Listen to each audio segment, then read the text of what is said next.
Hey guys, happy Valentine's Day. In today's video, I am going to be showing you how to make a delicious, fun, and easy beginner-friendly Valentine's Day dinner for two. It's gonna be a 4-course dinner with 2 different drink pairings, and best of all, it's under $50. This is a Valentine's Day like none other, and a lot of us can't go out to eat, and a lot of us have very tight budgets right now.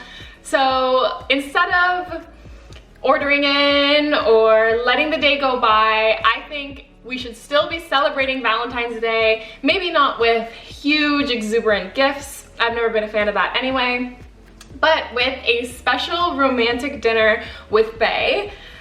Whenever I'm feeling down, cooking helps to lift my spirits, and I love to cook for other people. So I think that this is a great idea and a great way to spend the evening together while in lockdown. You can do this on your own, or you could do this with Bae if you want to put on a sexy dress and get dressed up for Bae. So did I mention what's on the menu today? For our first course, we are having garlic bread. For our second course, we have a Caesar salad. For our third course, we have filet mignon with asparagus and roast potatoes. And for our dessert, we have chocolate mousse. I'm already salivating, so let's get started. Bella is my kitchen helper today. Hi, sweetie. Hi, baby. Hi, Bella. I can't touch you because I'm cooking. First and foremost, I have my filet mignon here. I am not going to keep it in the fridge. I'm gonna bring it up to room temperature for at least 30 minutes because you don't wanna cook a steak when it's freezing cold or when it's been refrigerated. So I am going to let it sit here in like a safe, food safe area where I'm not mixing it with other things.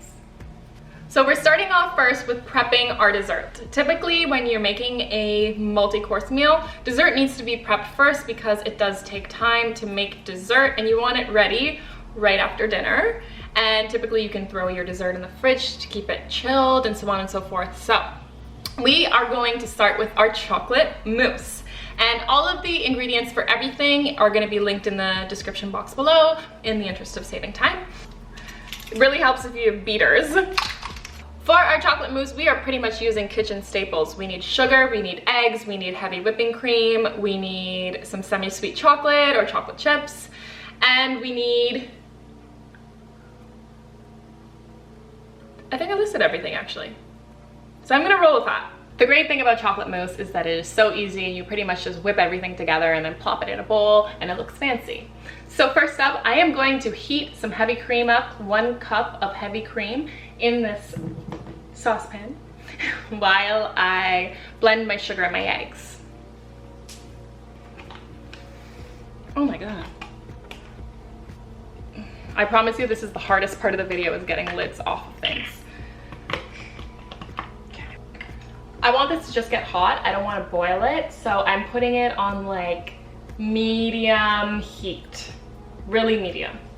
And I'm gonna keep my eye on it. Next up, I'm taking my eggs.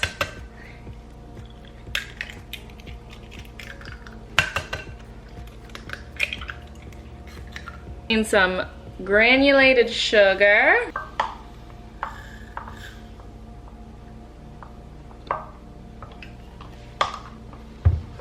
I'm beating the eggs and sugar together for a few minutes while keeping my eye on the whipping cream.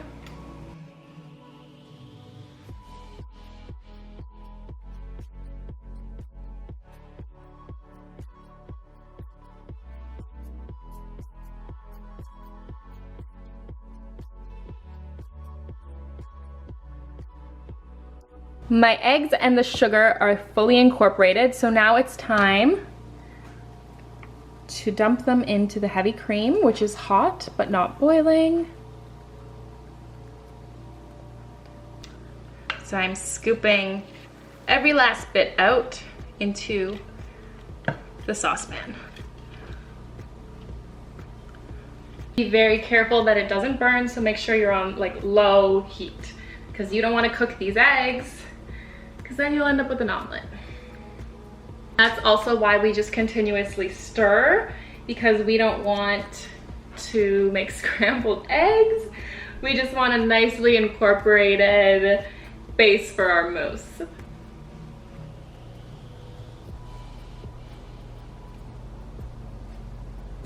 Just don't stop stirring. That's your only instruction.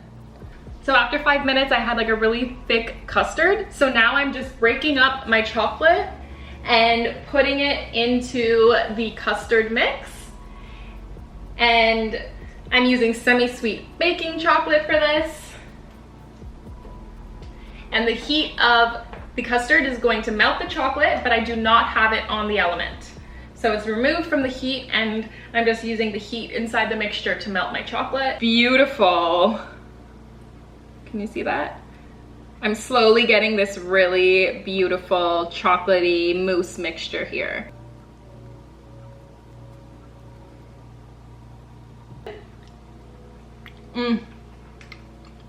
It reminds me of a chocolate lava cake, which is my favorite dessert on Valentine's Day, so this is going well.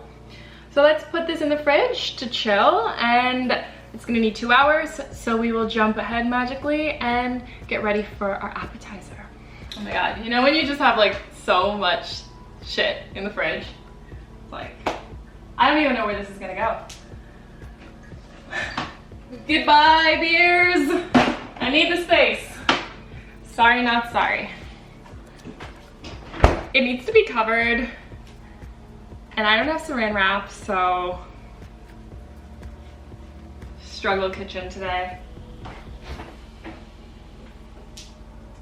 We are gonna start with the most time-consuming part of cooking, at least in my opinion. Yes, you can speed it up by boiling them first, but I'm not gonna do that. I am going to just straight roast these potatoes. Potatoes take a long time. I always underestimate how long it takes to cook the perfect potato, so just listen to me and start with your potatoes, because the longer you leave your potatoes in the oven, the crispier they're gonna get, and that's like a win-win. So let's preheat the oven. My oven is at 400 degrees. And rather than, by the way, these were $4 for this bag. Rather than cutting up all of these like fresh seasonings that you may not have if you don't cook very often, like parsley or garlic, or, I mean, you need garlic for garlic bread, but anyways, I just got this roasted potato seasoning mix. These potatoes are pretty and purple and fun. I'm excited to give them a try, so let's give them a rinse and cut them in half.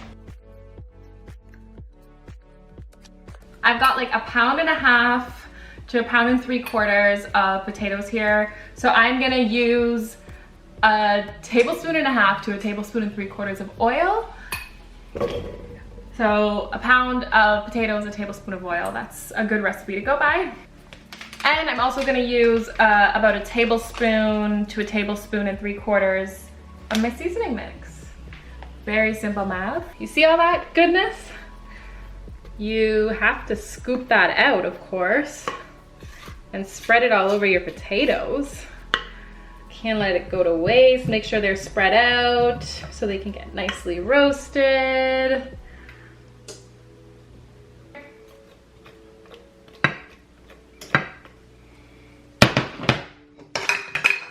Ooh. Give these a nice stir. Make sure there's olive oil on the bottom so that they don't get stuck. Let's roast them face down for a little bit. Okay, so now for the fun part. The fun begins. We are gonna make some garlic bread as our appetizer, and garlic bread from like start to finish takes like 15 minutes at most. And while enjoying our garlic bread as our aperitif, if you will, we are going to have some Prosecco. I chose Prosecco because Prosecco is very cost effective in comparison to champagne a lot of the time. There are some high-end Proseccos, don't get me wrong, but this bottle here cost me like 10 bucks, and it's a nice dry Prosecco, meaning that it won't be overly sweet, which is not my palate. I don't like sweet wines. If you do, absolutely get yourself a sweet wine, but for me, I'm gonna have some dry Prosecco. The difference between Prosecco and Champagne, if you really care, I will go through it very quickly. First off, Champagne is made in the Champagne region of France. It cannot be called Champagne unless it comes from Champagne in France. Secondly, when it comes to Champagne, the CO2 or the bubbles in the Champagne, they occur naturally over time. But with Prosecco, they just pump the bubbles, the CO2, into the bottle. So, but you know what? It tastes almost exactly the same, okay? And if you're on a budget, Prosecco cannot hurt you whatsoever. So let's enjoy and pretend that it's champagne and drink it in a champagne flute, shall we? How to open a bottle of Prosecco, because that's what this has turned into now. First off, I have my finger on the top and I am doing this wiry thing. Okay, I'm not shaking the bottle because we're not in the club and I don't want to spill champagne all over my home. AKA, actually this is my mother's home, so I double don't want to spill. Now, to correctly open a bottle so that the lid or whatever the cork, that's what it's called, so the cork doesn't go flying into the air, you are going to grip the cork with the inner rim of your thumb and Peter pointer. Give it a little bit of a turn. You'll start to feel it loosening up because the CO2 is going to naturally push the cork. And that is how you correctly open a bottle of Prosecco or Champagne or Cava or what have you. Next up, this is the only champagne-esque glass I could find. We are going to pour this champagne on a 45-degree angle so that we can crush the bubbles so that it doesn't spill and overflow. This is a big Prosecco glass, but if you're using one of those skinny flutes, that's especially important.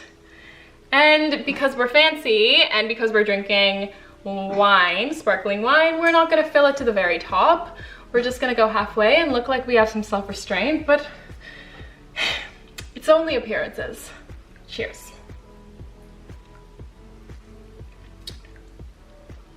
Not bad for $8. It's nice, it's dry, it cleanses the palate at the beginning of your food journey because we are now gonna make some garlic bread. I bought this bread 2 days ago. I have had it sitting out. It is hard, which is perfect for garlic bread. It's not that soft, so it's gonna get nice and crispy and delicious. This is a French baguette. There's a French theme tonight. We are drinking champagne. We're eating French baguettes.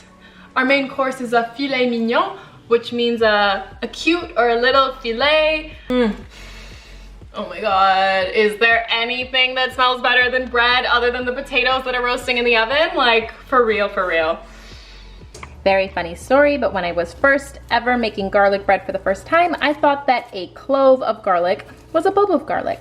So I put 2 entire bulbs of garlic in my butter mixture.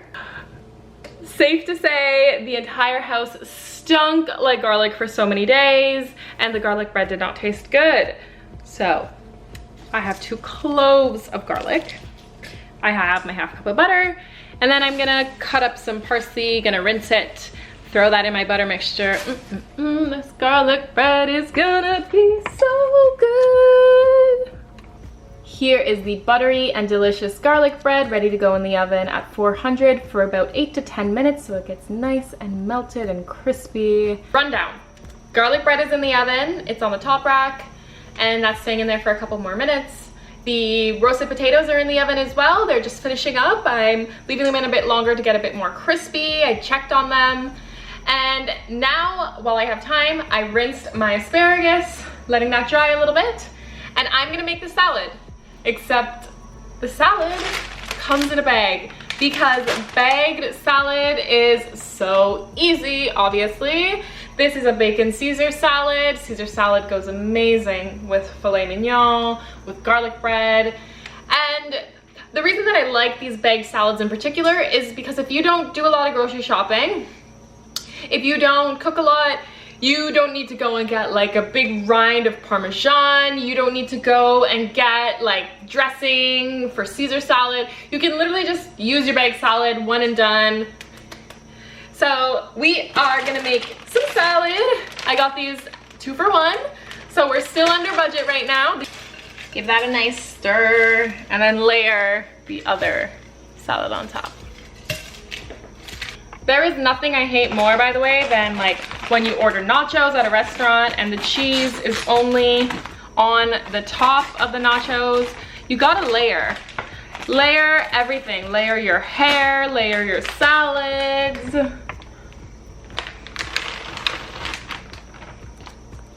That's what we want.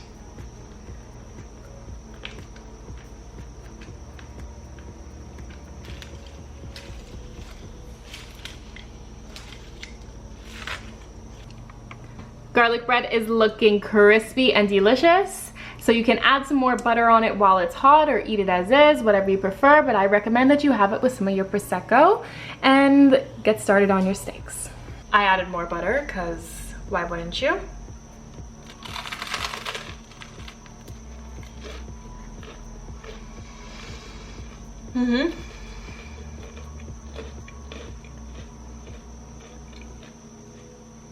So satisfying.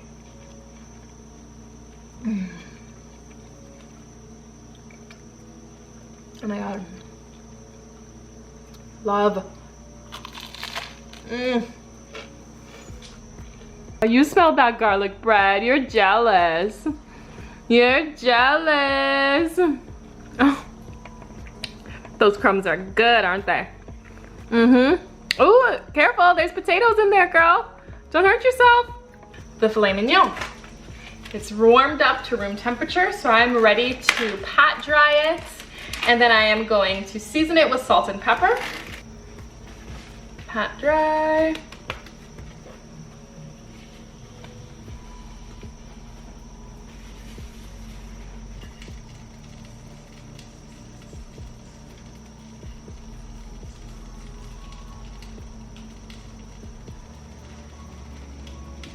If you want, you can rub it in. Dust it off a little bit.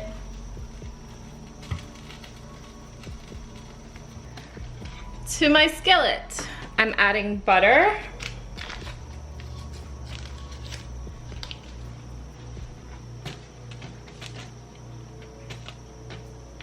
About a tablespoon. And I'm adding olive oil. And that's because the olive oil helps to prevent the butter from burning. And so that way you still get that really nice buttery taste. So what I'm doing is called pan searing. And I'm just pan searing the outside of my steak. I'm gonna just turn down my heat just a teeny little bit. This is for my asparagus. So I'm taking my steaks. I am pan searing my steaks for about a minute each side just to cook the outside nicely. They look beautiful. I'm putting them on my grill rack because I want this to have that nice grill look. And I am gonna put these in the oven at 400, same temperature, for 7 to 10 minutes. I'm gonna do 7 because I like my steak medium rare. So I'm gonna throw those in there. And we're pretty much done. We just have to wait for everything to finish cooking and then whip up some more whipped cream for the chocolate mousse. And open our bottle of red wine. Can't forget about that. Oh, did I tell you I took the potatoes out of the oven already? Because they're nice and crispy and they're good to go and everything is just coming together perfectly because I forgot the bacon. That's like the best part of the filet is the bacon and I forgot it. And I'm so mad. So what I should have done was I should have wrapped the bacon around my steak while I was seasoning it and done the exact same thing. So don't forget the bacon because that is like an essential piece of the filet mignon. I'm really disappointed now, but it is what it is.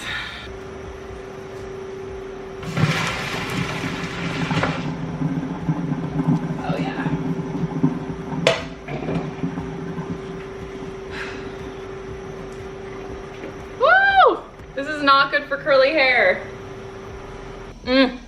See, I like when the asparagus is like, it has a little bit of a, ow, it's hot. Oh,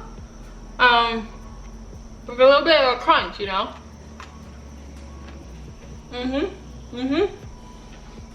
Little bit of lemon juice on the asparagus.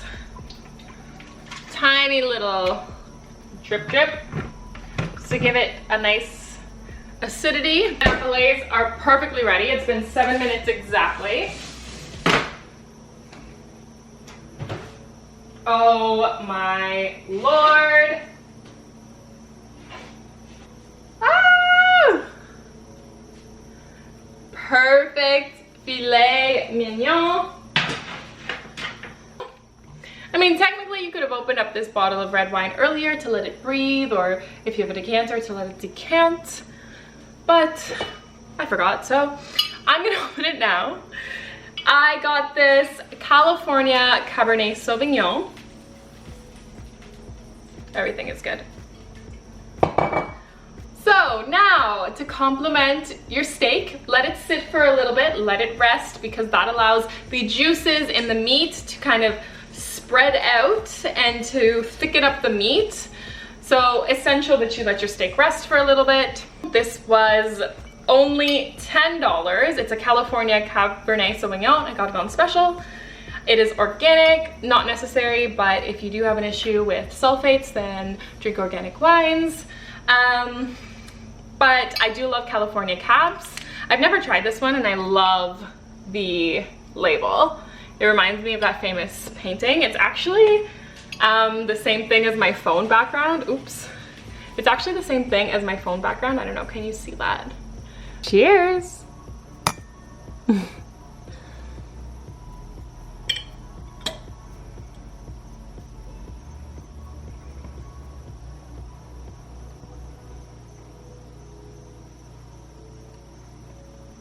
Perfectly medium rare. Look at this thing. Oh, she's perfect. She is perfect.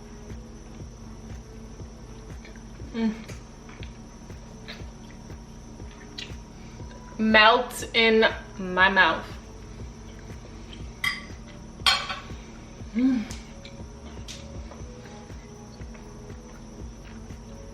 Even without the bacon, it's fantastic. Truly. Oh my God.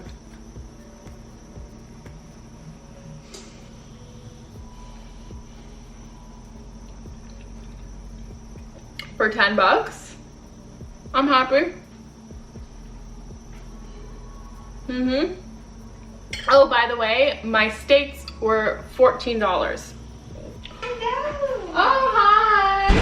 Hello. Come try some of my Valentine's Day dinner. Are you just eating it now? Yeah. Look at the steak. Oh. Perfect, right? The potatoes look awesome. Good? Like melt in your mouth?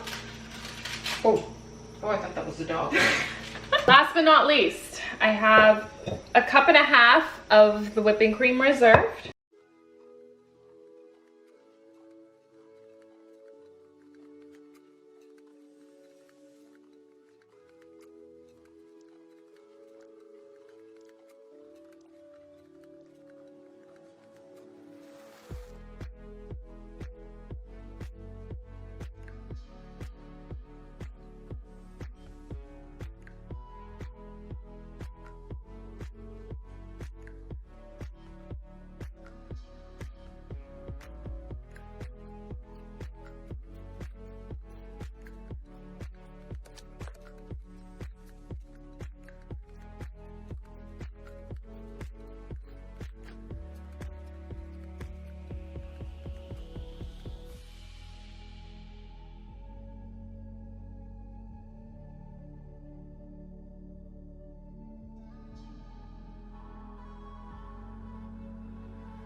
Wow, Good?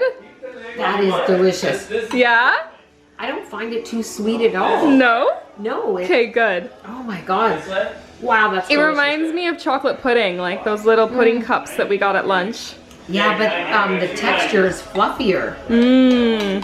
How fattening is this? I don't want to know. Okay. How successful was dinner? Fabulous. Excellent. Yeah? Oh, absolutely. My Valentine is actually all the way over there. Don't touch anything. Say hi! Here? Yeah. Press the heels. I'm being ignored, but that's okay. I got mom. Okay, I'm gonna lick the bowl right now. Let me know what you guys think of this Valentine's dinner, if you tried it out, if it was too hard, if it was just easy enough. And I will see you in the next video. Happy Valentine's Day, stay safe, and much love.